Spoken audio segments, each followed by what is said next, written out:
ITR 1 और ITR 2 की filing date जो है वो 31 जुलाई 2026 है। ऐसे में हमारे पास बहुत कम टाइम बचा अपनी ITR फाइल करने का, तो अभी तक अगर आप लोगों ने फाइल नहीं किया तो फटाफट जाके फाइल करो, और अगर आप लोग फाइल करो तो भाई रुक जाओ, बस 5 मिनट के लिए रुक जाओ, इस वीडियो को देख लो। इस वीडियो में मैंने आपको 10 ऐसे चेक पॉइंट बताए जिसे अगर आपने कवर कर लिया तो आपकी ITR बिल्कुल स्मूथली फाइल हो जाएगी, आपको नोटिस आने के चांसेस बहुत ज्यादा कम हो जाएंगे। अगर आपका रिफंड बनना है तो रिफंड भी आपका फटाफट आ जाएगा। तो कौन से ऐसे 10 पॉइंट है जिसको हमने चेक करना है, तो चलिए देखते हैं। सबसे पहला पॉइंट हमारे पास है ITR का फॉर्म सेलेक्ट करना।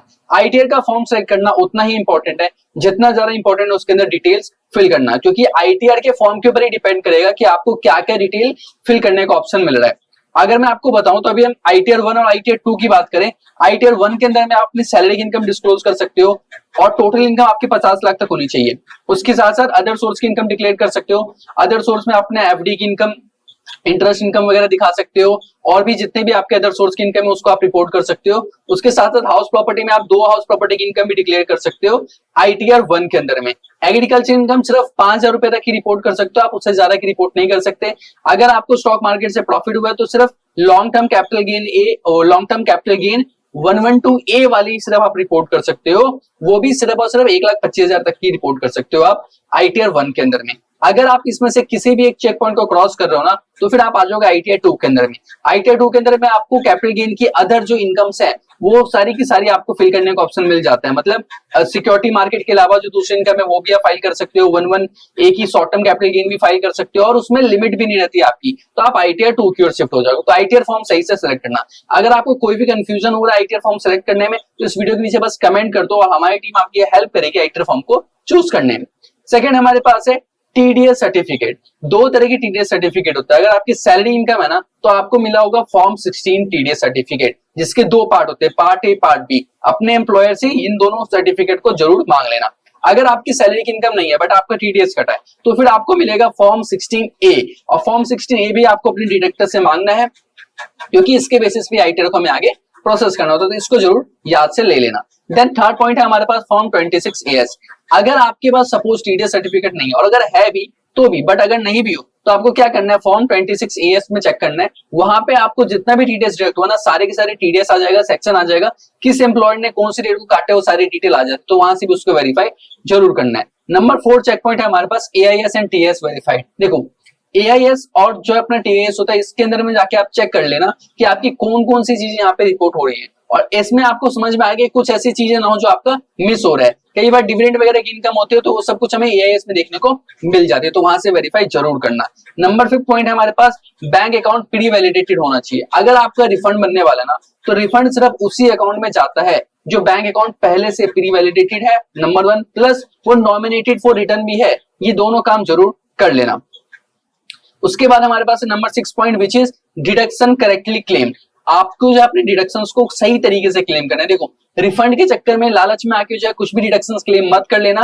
हो सकता है सर आपको रिफंड मिल भी जाए, लेकिन डिपार्टमेंट जब असेस करने के लिए आता है ना तो वो सिर्फ 1 साल की असेसमेंट नहीं करता है, वो पिछले 8 साल की भी असेसमेंट कर सकता है। तो अभी 2026 में आपसे ये भी पूछ सकते हैं भाई 2018 की इनकम में जो डिडक्शन क्लेम किया था कैसे क्लेम किया था। तो शॉर्ट टर्म बेनिफिट्स के चक्कर में अपना लॉन्ग टर्म नुकसान मत कराओ, ठीक है। डिडक्शंस को सही तरीके से क्लेम करना और बिना प्रूफ के डिडक्शंस क्लेम करने की गलती कभी मत करना। नंबर 7 चेक पॉइंट हमारे पास कैपिटल गेन की सही से रिपोर्टिंग करना। देखो कैपिटल गेन की हमारी इनकम होती है बट उसको हम कई बार रिपोर्ट करना भूल जाते हैं, किसी किसी तरीके से हम उसे गलत रिपोर्ट कर देते हैं, तो इसको सही तरीके से समझो। 4 अलग अलग तरीके की कैपिटल गेन है। 112A वाली होती है लिस्टेड सिक्योरिटीज के अंदर जब आप ट्रेड करते हो, लॉन्ग टर्म कैपिटल एसेट्स आपका, लॉन्ग टर्म कैपिटल गेन आपका बनता है, 112A में आपको रिपोर्ट करना होता है। अगर आपका जो है लिस्टेड सिक्योरिटीज में ट्रेड नहीं हो रहा है उसके अलावा जो है वो आपका, अगर आपका लॉन्ग टर्म है तो 112 में वो जाएगा। अगर आपके शॉर्ट टर्म कैपिटल गेन है और शॉर्ट टर्म कैपिटल गेन में अगर आपका लिस्टेड सिक्योरिटीज है तो 11A में वो जाता है, और अगर आपके अदर देन लिस्टेड सिक्योरिटीज है शॉर्ट टर्म में तो वो 111 में जाते हैं। तो ये इसके अलग अलग क्लासिफिकेशन है। यहाँ पे नंबर्स इंपॉर्टेंट नहीं है, यहाँ पे इंपॉर्टेंट है कि आपको इन सबको रिपोर्ट करना होता है, तो इन सबको याद से रिपोर्ट कर देना। इसके बाद नंबर 8 चेक पॉइंट है हमारे पास FD की इंटरेस्ट या सेविंग बैंक अकाउंट की इंटरेस्ट को। देखो यहाँ पे भी बहुत बार मिस्टेक क्या होती है, किसी पर्सन के एक से ज्यादा बैंक अकाउंट भी हो सकते हैं, तो आपको हर एक बैंक अकाउंट में कितना इंटरेस्ट आ रहा है उसको ध्यान से चेक करके कंप्यूट करके डालना है। कभी कभी सिर्फ AS के अंदर में सिर्फ एक ही जो है इंटरेस्ट रिफ्लेक्ट होता है, ये हमारे फॉर्म के अंदर भी सिर्फ एक ही रिफ्लेक्ट हो रहा है, तो सिर्फ उसके ऊपर नहीं जाना, बैंक स्टेटमेंट को भी एक बार क्रॉस वेरीफाई जरूर कर लो। कभी कभी टीडीएस रिटर्न लेट फाइल करने की वजह से भी क्या होता है कि आपके टीडीएस में कुछ और शो हो रहा होता है, आपके फॉर्म 16 में कुछ और शो हो रहा होता है, और आपके पास जो आईटीआर की फॉर्म है उसके अंदर में कुछ और शो हो रहा होता है, और बैंक अकाउंट में तो कुछ अलग ही शो हो रहा होता है। तो बैंक के पासबुक को निकालो, उसको वेरीफाई करो, उसके बिना फाइल मत करना। नंबर 9 पॉइंट है हमारे पास, प्रीव्यू करो अपने आईटीआर को फाइल करने से पहले। जब प्रीव्यू का ऑप्शन मिलता है तो उसको सिर्फ स्किप नहीं करना होता है कि भाई ये तो हमने सब फिल कर दिया स्किप कर दो, नहीं, उसको डिटेल में देखो समझो। उसमें लिखी होती है कंप्यूटेशन की आपकी टैक्स कैसे कैलकुलेट की गई, उसमें कितना इंटरेस्ट लगा है, कितनी पेनल्टी लगी है, सब कुछ लिखा होता है, तो उसको ध्यान से चेक कर लेना। और इसके बाद नंबर 10 हमारा आखिरी पॉइंट है, do not forget to E verify your return. कई बार ऐसा होता है कि हम अपनी आईटीआर को जब फाइल करते हैं तो हम तुरंत ई वेरीफाई नहीं कर पा रहे, तो हम उसको ई वेरीफाई लेटर पे क्लिक कर देते हैं। बट ई वेरीफाई लेटर का ऑप्शन जो है सिर्फ 30 डेज के लिए वैलिड होता है, चाहे आप ऑनलाइन करो या ऑफलाइन करो। ई वेरिफिकेशन सिर्फ 30 डेज के अंदर ही करना होता है। अगर आपने नहीं किया तो आपकी जो आईटीआर है वो क्या हो भाई, वो रिजेक्ट हो जाएगा, डिफेक्टिव रिटर्न के अंदर में आ जाएगा। तो इन सभी पॉइंट्स को कंसीडर जरूर करना अपनी आईटीआर को फाइल करते हुए। अब ये सारी प्रिकॉशंस तो मैंने आपको बता दी, बट इन सबको जो है हमें फॉलो कैसे करना है? तो यार फॉलो करने के लिए आपको कुछ करना ही नहीं है। टैक्सेशन ऑफिशियल यानी कि आपके इसी यूट्यूब चैनल के ऊपर में मैंने आईटीआर 1 कैसे फाइल करते हैं, आईटीआर 2 कैसे फाइल करते हैं, आईटीआर 3 कैसे फाइल करते हैं, 4 कैसे फाइल करते हैं, सबकी डिटेल वीडियो डाली हुई है। डिडक्शंस क्या होता है, एग्जाम्पशंस क्या होता है, कैसे क्लेम करना होता है, क्या क्लेम नहीं करना होता, ये सब कुछ इसके अंदर डाला हुआ है। एआईएस टीआईएस कैसे मैच करते हैं ये भी इसके अंदर मैंने अपलोड किया हुआ है, तो आपको हमारे चैनल पे देखने को मिल जाएगी।